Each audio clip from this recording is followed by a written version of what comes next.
Alright, 20 minutes later, do we finally get to play? Alright. Come on! Oh, come on!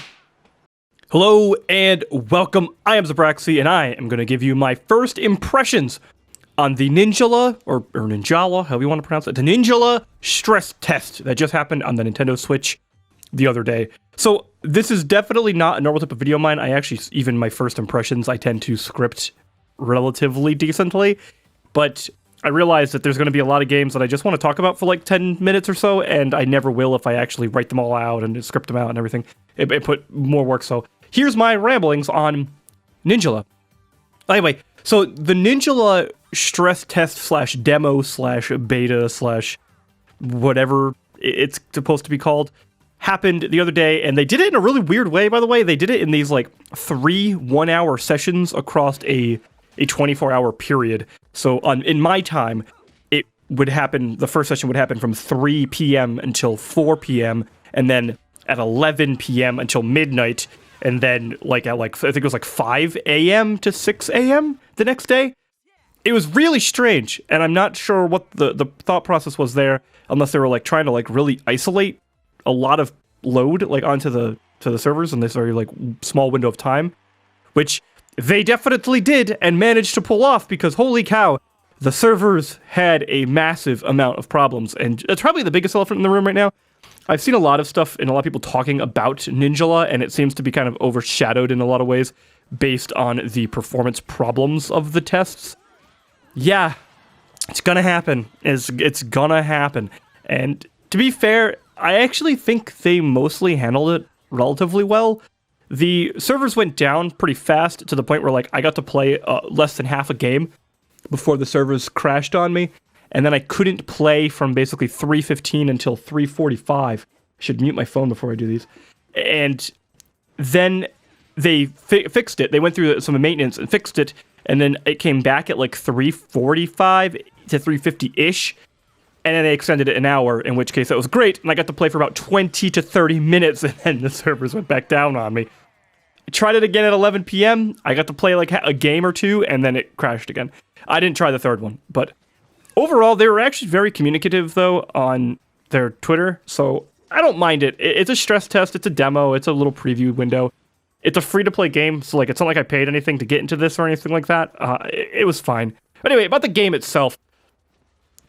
So this game is very clearly a mix between the aesthetic of Splatoon and probably the closest thing I can compare it to is the gameplay of Bleeding Edge. But it's really interesting and relatively engaging. There's a lot of customization, very reminiscent of Splatoon. Maybe a lot is a bit of an overstatement, but like there's a decent amount of it, and it's very much in the same realm and style as you'd expect from Splatoon, with like all the different headgear you can have and the different headphones, some like eyeglasses and different cool stuff like that, with some masks or some gamer headsets, and this like a lot of this like kind of nerd meets punk kind of culture, and it's really cool. You also get to kind of dye your character a little bit as far as their armor and equipment, whether it's like their hoodies or their shirts or shorts, pants, shoes, all that different customization. But the dye is very limited. You're not going to get like a Guild Wars or Guild Wars 2 dye system here. You're going to get it's blue or purple or pink, but you can change the color, so if you don't like it, you're not screwed with it. I actually remember in the first Splatoon getting like a pair of shoes that I really wanted, and they were the wrong color. Like everything else was the style that I was going for, this like very clearly Tracer inspired from Overwatch, but like very like kind of skater punk aesthetic of like what I imagined her, what eventually ended up becoming the graffiti Tracer skin was. And it was the wrong color shoes, and I was very upset about it, but this one you can actually adjust it, which is great. You can also change your weapons just like Splatoon, but one of the interesting things about this game is that you do have a very... So you get to create your character, but your character actually is very limited in some ways, but it's also funny in other ways. So you create your character, and it comes with 6 archetypes. You have 3 male, 3 female, at least so far in the stress test here, let me say that. And you get to then modify them very slightly. So like their hair you can modify slightly, maybe some of their skin tone and their eye color you can modify very slightly. But overall, this archetype you choose is that archetype, and you're kind of stuck with it. What's really weird is you can actually have your characters. So like if you pick character like Boy A, you can actually have Boy A's voice be Boy B. Or if you really want to have some fun, you can have Boy A's voice with Girl A's hair and Girl C's voice. It's really strange what they let you do, and I don't know if that's actually intentional, but it's there, and it's kind of funny. More so than anything, though, I want to talk about gameplay. Gameplay is like the biggest thing for me in these games. The aesthetic and the customization I know is for a lot of people, which is why I want to touch on it first. But for me, the gameplay is kind of the thing that I'm most interested in Ninjala. So it's got this kind of quote-unquote battle royale. I hate, by the way, the fact that we call it battle royale now, only because... So battle royale used to mean basically free-for-all. You'd call a free-for-all battle royale, which is essentially what BRs are, but the BR name now is basically its own genre. So I think calling it a battle royale here is actually very misleading. The term free-for-all brawler is a much more accurate in terms of like current gaming culture. And I'm not trying to say that like the battle royale genre should now be the kings and like owners of the battle royale wording, but for the sake of clarity, people associate battle royale with a very unique type of gameplay, and Ninjala is not that gameplay. It is a free-for-all or 4v4 team-based arena shooter melee beat-em-up game. That's what it is. Essentially, the only thing they let us play was a small arena map with a free-for-all mode. And it was fine. It's incredibly PvP. Its only things really is PvP, but there are these like little drones that you can beat up in the map. And depending on how many drones you beat up, you'll get bonus points. And then if you're the one who, say, does the most drone kills later on, you'll actually get a super mega bonus points. Almost like the end of like a Mario Party game. And it's actually pretty substantial. And on top of that, then when you beat people up, you can also get style points. There's this thing called, what do they call it? Epone? Yeah, I think it's Epone.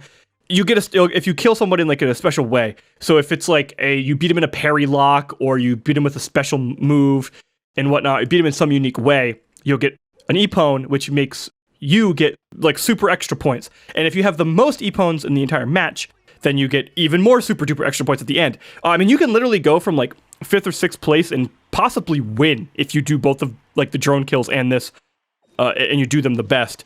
I actually, one match, I went from like 5th place to like 2nd or something like that from those. It's pretty substantial. So it's kind of an interesting like little change of gameplay. So it's not just the brawler in the middle. The overall though, the gameplay is like pretty straightforward. You just beat the snot out of each other, and that's about that. I mean, there are some interesting gameplay mechanics that I'm kind of missing out here, so I probably should explain a little bit further. So block is a pretty interesting thing. So in this game, block works almost like the shield in Smash Brothers. So you have a bubble gum. It's literally the theme of the game is all your power comes from gum. So you have a bubble gum thing, and you blow a bubble, and that's like your block. But if you block, you can block a light attack, and it gives you an opportunity then to like basically not get hit and then re-counter if you have the opportunity. Or the other person can then use like an S-burst move and pop your bubble, and then it binds you in your own gum.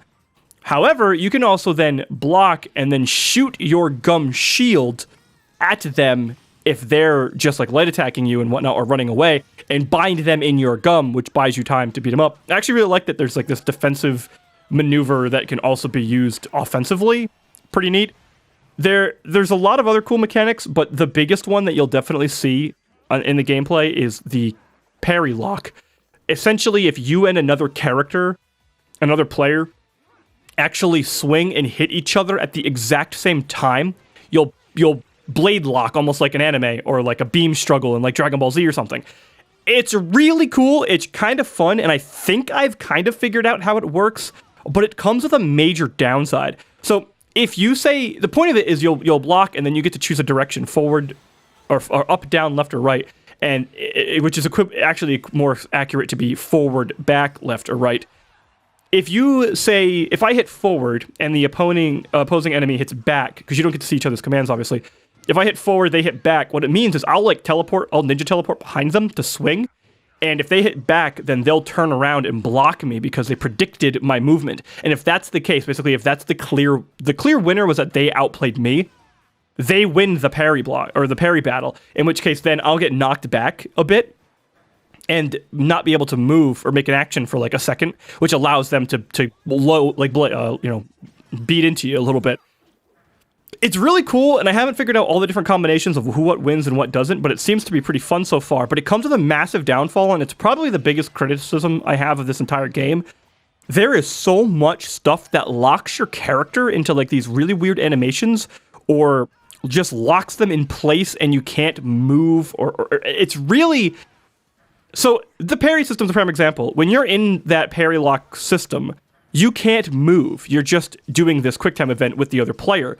This genuinely can give other people the time to basically stop. Like if there's a third party involved in this fight, they can stop and actually just wait for the person or someone to win the parry battle and get a quick charge into the person who lost as they're flying away and get the kill and steal it from the other person and then possibly even beat them as well. It's really strange that I'm not even entirely sure how you fix this, because you'll see it in the gameplay. Like you can't do anything. You're just there. You're stuck. The only other thing I can think of is that when somebody wins a parry battle, that person who's getting like knocked away can only be damaged for like a second and a half, maybe a second or two, some very short duration of time, can only actually receive damage from the person who won the parry battle. And if that window does exist, it's still far too small. I've actually been able to steal kills from parry battles, and I've seen people do it to me. It's just really unfortunate because it's a really cool system, and I think the parry lock is really great, and I would love like fighting games to have way more of this too, like beam struggles. It's really neat, but unfortunately comes with this really big downside. Something else I want to say is I didn't notice the music much. I know it's there. It wasn't standout or interesting or like anything that really grabbed me at all. I honestly can't even tell you anything about it besides I don't even remember it being there, besides I know that it was. I remember hearing noise, but I don't remember any of it. Unfortunately, I wish I got to play more, but like I said, the first demo time, I didn't get much time to play. The second one, I basically didn't get to work, and the third one I couldn't get because it was too early for me. I guess I could talk about the weapons real quick before I finish up to wrap this up. The weapons, so there's 4 weapon types in the stress test. There's the ninja sword, which, oh, by the way, all these weapons, if you do really well, like if you combo enough and you get enough points, you can basically make your weapon bigger and do more damage and like have more reach. You can get, so there's 4 weapons that are currently in the game. There's the ninja bat, which is like very straightforward. You just kind of swing. It's very balanced all around. There's the drill, which is my favorite that I played so far, which is, it's really cool. It gives you like a lot of these charge attacks. So it gives you almost this like way more direct, like horizontal mobility kind of charge moves at them. Verticality seems to struggle a little bit compared to the bat. Another thing weirdly though with the map is the verticality seemed to be like nothing. Like you can run on walls and whatnot, but it doesn't seem to have any value. But I feel like this is a map problem. I think the map they let us all play is actually really bad, but I guess it's probably to make sure there's like performance. I think this really felt like a map for testing where everyone's in this small area, but I think as a map to demonstrate gameplay and to talk about the game, they really picked a poor map because it's just a really dull. It's really boring, and there's nothing that shows off like fun ninja moves or any like charging and flying through the air. So the drill is definitely my favorite. There's the hammer, which is like pretty self-explanatory. It's very slow but very powerful. And the one that I really want to try the most, but I was going to save it for the best for last, but I never got to get the game to work for long enough to actually play it, is the trick ball. It almost looks like a yo-yo. And I love like techie kind of things in games, like things that like really have a high skill cap. So I think the trick ball is gonna be that, but I didn't get a chance to really play with it. But those are kind of like a quick overview of the weapons, but they're pretty okay. They're nothing exceptional. It's not anything really new to the genre. I mean, Ninjala in general is not really anything new, but it's solid from what I've played so far. I will definitely try and check it out when it actually comes out. So it is a free-to-play game on the Switch. It seems like it could be fun. It's got a really cute aesthetic, and it's got a lot of character customization, which I know will be enough to keep me interested for at least even a short term. But I think it could be a lot of fun, especially in the time of quarantine across the world. A free-to-play game on a handheld, being able to walk around the house or being able to sit in the couch or whatever with someone else playing another game is actually a pretty great deal right now. So anyway, that's my thoughts on Ninjala. If you like this type of video, please let me know. Hit the thumbs up button below. If you also want to see more of these first impressions, reviews, gameplay stuff, miscellaneous other videos, skits, whatever. I have a ton more stuff on the channel. Feel free to subscribe. Also, feel free to follow me on Twitch and Twitter. They are both at Zerbraxi, and I will also be linking the Discord down below if you want to join the Discord and hang out. So thank you very much for watching. I'll see you all in the next video, which I don't know when it will be, but it will probably be I think it's going to be a review. But anyway, I'll see you all in the next one. Till then, happy gaming and bye-bye!